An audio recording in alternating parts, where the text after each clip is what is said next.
Okey Tuan Haji. Ya, Saya nak bawa pada Haji pada soalan yang terakhir. ada lagi. Ada Dah lagi. 1 jam setengah. Ada lagi. Kali ini bukan nak cerita pasal 47 pertuduhan prima facie yang digugurkan, tetapi orang yang sama. Pasal saya pun tak berapa nak faham. Pasal di WhatsApp tadi ada orang tanya kan tentang Okey. ini. Walaupun dia agak lari sikit daripada tajuk kita, tapi saya nak tanya juga Haji. Baru-baru ini ada usul yang cuba dibawa oleh Zahid Hamidi untuk gantung ahli parlimen Tasik Gelugor Wan Saiful berkaitan fitnah dalam terhadap PMX dan juga Agong dalam perbahasan titah menjunjung kasih. Tuanku, soalan saya pada Haji, adakah dengan meminta maaf, cakap, minta maaf, settle. Cakap, minta maaf, settle. Apa pandangan tu Haji? Baik, secara ringkas Ha. bagi saya lah, ini bukan soal, jangan kita lihat setiap perkara itu dengan hasad dan dengki. Okey. Jangan kita lihat dengan marah, sakit hati. Makna kata orang kononnya buat salah, kena ambil tindakan. Jadi apa yang berlaku baru-baru ni bagi saya adalah satu contoh terbaik di mana speaker parlimen, speaker Dewan Rakyat cuba nak mematangkan Dewan Rakyat. Kerana apa? Sebab ia ada ucapan-ucapan yang dibuat oleh Wan Saiful. Wan Saiful. Ya, Tasik Gelugor dalam parlimen yang mengatakan perkara yang kononnya memfitnah Perdana Menteri Tambun, bukan Perdana Menteri Tambun, Perdana Menteri Malaysia dari Tambun, kan? Yang kemudiannya pada masa dia tidak berada di Dewan Rakyat, dan kemudiannya apabila perkara itu selesai pada hari itu, ada laporan mengatakan pihak kerajaan akan membuat usul untuk mengambil tindakan dan memohon suatu pengantungan selama tempoh 6 bulan kerana kenyataan palsu, kenyataan tidak betul, fitnah dan sebagainya terhadap Perdana Menteri dan terhadap Kebawah-Dulian di-Pertuan Agong yang dikaitkan dengan kenyataan tersebut. Baik, itu hak untuk dibangkitkan kalau dibangkitkan. Tapi yang lebih mulia bagi saya adalah apa yang dilakukan tindakan oleh speaker. Di mana apa yang berlaku daripada pahaman tontonan video berkenaan persidangan parlimen tersebut. Rupanya Wan Saiful Tasik Gelugor telah pun berbincang membawa kepada speaker selepas pada itu bahawa beliau ingin meminta maaf. Dan sekiranya beliau minta maaf, adakah kerajaan boleh nak tarik balik perkara tersebut? Saya rasa satu pilihan yang matang. Kita boleh membuat kesalahan. Dan bila kita membuat kesalahan, sepatutnya dilorongkan peluang untuk menyelesaikan masalah yang berbangkit. Bukan untuk berdendam, kesumat sampai ke tahap awak dah buat salah, hukum. So, speaker nak mematangkan perkara ni. Jadi saya percaya dia telah pun tampilkan perkara itu kepada Zahid Hamidi yang sepatutnya membawa usul tersebut. Dan apabila Wan Saiful kemudiannya dengan izin speaker membangkitkan dan menyatakan dengan terbuka di dalam persidangan Dewan Rakyat, dia kononnya minta maaf kepada Anwar Ibrahim dan juga kepada Kebawah-Dulian di-Pertuan Agong, maka kemudian speaker telah mencadangkan kalau dah minta maaf, bolehlah kot kita selesai benda ni. Bagi saya, tindakan seperti itu adalah tindakan yang nombor satu, matang oleh speaker dan oleh kedua-dua pihak, Zahid Hamidi dan juga oleh Wan Saiful. Tapi yang lebih penting, ianya bukannya suatu yang lebih penting adalah kerana yang menunjukkan speaker tidak mengambil pihak dalam perkara itu.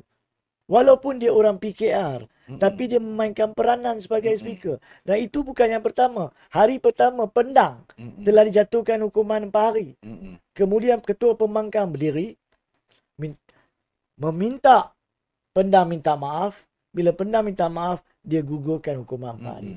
Saya percaya lepas titah bagi dia tuanku, 26 Februari, yang mengatakan selama ini tidak boleh terima cara pendebatan yang tidak profesional. Baginda tuanku sebut dalam titahnya. Saya rasa percaya speaker cuba untuk menjadikan semua pihak matang. Sebab masa persidangan ni tak banyak. Macam sekarang ni mereka bersidang 19 hari. 26 Februari sampai tak silap saya 27 Mac Mm-mm. sahaja. Bulan puasa. Dan kalau ada perbalahan, ada pergaduhan, ada kesilapan, nak diteruskan dengan hukuman, Mm-mm. usul dan sebagainya, bila nak bincang masalah rakyat? Bila nak bincang isu negara? So, kalau boleh selesaikan, selesaikan. Dan ini akan mematangkan wakil rakyat di kedua-dua pihak untuk jangan membangkitkan perkara yang tak benar. Mm-mm. Perkara yang was-was. Kan? Mm-mm. Jadi bagi saya setiap pihak sama ada kerajaan atau pembangkang wajar lihat Mm-mm. apa yang dibuat oleh speaker dan saya ucap tahniah Mm-mm. kepada speaker kerana bagi saya ini satu tindakan yang matang untuk mengajar, mendidik wakil rakyat menjadi lebih matang. Mm-mm. Tapi pada masa yang sama, saya cuma ambil 2 minit untuk menyentuh satu perkara. Mm-mm. Pada masa itu juga ada keadaan di mana saya percaya daripada recording persidangan Mm-mm. masa itu, speaker tidak begitu sihat. Dan bila dia tak sihat, ada petua yang dibuat terdorong dengan kesihatannya, Mm-mm. ketidakkesihatannya. Dan menyebabkan dia nampak beremosi. Walau to be fair to the speaker, dia telah mengatakan saya tak sihat, saya demam. Cadangan saya kalau perkara itu berlaku, maka jangan membuat petua. Mm-mm. Turun. Sebab Islam pun meminta kita jangan membuat keputusan Mm-mm. dalam keadaan emosi. Tak salah, anda ada 2 pembantu. Mm-mm. 2 pembantu boleh mengambil alih. Mungkin nak mengerusikan persidangan tanpa perbalahan, teruskan. Tapi kalau perbalahan berbangkit, anda boleh mengatakan, saya akan membuat keputusan. Kemudian, bila saya lebih sihat. Mm. Saya rasa ini cuma satu cadangan sebab kita sebagai rakyat Malaysia hendak parlimen yang matang. Mm. Parlimen yang menjadi tunggak demokrasi. Dan kalau speaker sudah menunjukkan cara yang matang, perkara-perkara kecil ni boleh diperbetulkan. Dan saya harap jangan diterima saranan ni atau cadangan ni sebagai satu teguran. Siapalah kita nak tegur. Tetapi sebab pembaikpulihan. If you're not well, kalau tak sihat, just rest for a few hours, bagi deputi ambil alih. Sekian, terima kasih. Nak jadi ahli parlimen ke, biarlah dihormati. Di dalam Dewan Yang Mulia itu, satu dewan untuk membuat polisi dasar, biarlah matang. Bila kita matang, barulah orang hormat. Respect is earned, not given. Boleh kan cakap orang putih ni? Boleh. Boleh lah. Bukan vernacular. Bukan vernacular. Apa pun tuan-tuan dan puan-puan, terima kasih di atas perhatian anda semua. Apa yang kita perbincangkan, apa yang kita perkatakan, apa yang dikupaskan oleh Tuan Haji Hanif Katri hanyalah semata-mata untuk memberi pengetahuan kepada kita tentang undang-undang dan perlembagaan. Di mana hak kita, di mana hak anda, di mana anda tak boleh buat, apa benda yang anda jangan sentuh. Kerana perlembagaan dan undang-undang cukup cantik telah pun tersusun elok. Jadi pada pihak-pihak yang agak, bukanlah saya nak mengatakan melanggar undang-undang, tetapi janganlah menjadikan undang-undang dan perlembagaan yang cukup cantik ini menjadi undang-undang rimba. Asal sebut ini, ban. Sebut itu, ban. Bukan. Jangan sekat. Jangan tutup mulut rakyat. Jangan tutup kunci jari rakyat untuk menulis. Kerana jikalau benar ada kesalahan, kita ada pelbagai akta seperti mana yang diperkatakan, dikupaskan oleh Tuan Haji Hanif Katri untuk boleh dibawa ke hadapan dan tindakan. Akhir kalam daripada saya. Salam Ramadan 2024. Ambillah peluang di bulan yang mulia ini untuk kita sama-sama bermuhasabah. Bukan kata kita saja, tetapi juga pemimpin-pemimpin politik negara.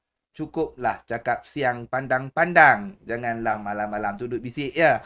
Apa yang kita cakap, kotakan.